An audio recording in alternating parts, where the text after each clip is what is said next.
শোনো, বিবাহিত পুরুষদিকে আজকে ঘরে সুখী থাকার একটা উপায় বলবো।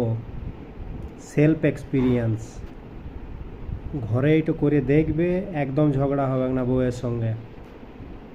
এই উপায়টাতে কাজ না হলে পয়সা লোবো না, আর কাজ হলে পরে ভিডিওটা শেয়ার করে দেবে, অন্য লোকের উপকার হবে।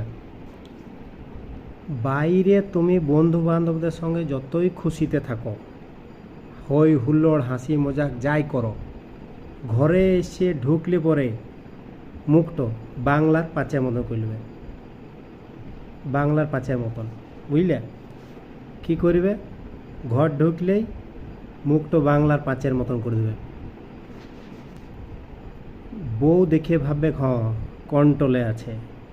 যদি তুমি হেসেছ ঘরের ভিতরে, তাইলেই ফেঁসেছ। একদম হাসা চলবে না। সব সময় ঘরে যতক্ষণ থাকবে ততক্ষণ বাংলার পাঁচ হয়ে থাকবে। বউ যাতে দেখে মনে হয় যে কাঁদছে, বউ তোমাকে দেখে যাতে মনে করে কাঁদছে, বাংলার পাঁচ করে রাখবে। ভুল করে কিন্তু হাসবে না, দেখবে একদম ঝগড়া হবে না। বউ ভাববে কন্ট্রোলে আছে। আর যদি তুমি ভুল করে হেসে দিনছ, তাহলে ভাববে এত অত্যাচারের পরে হাসছে কি করে, এত অত্যাচারের পরে ওই হাসছে কি করে, তার মানে কিছু ব্যাপার আছে। তাইলে এই কেলেঙ্কারি কিন্তু, মনে রাখবে কথাটা।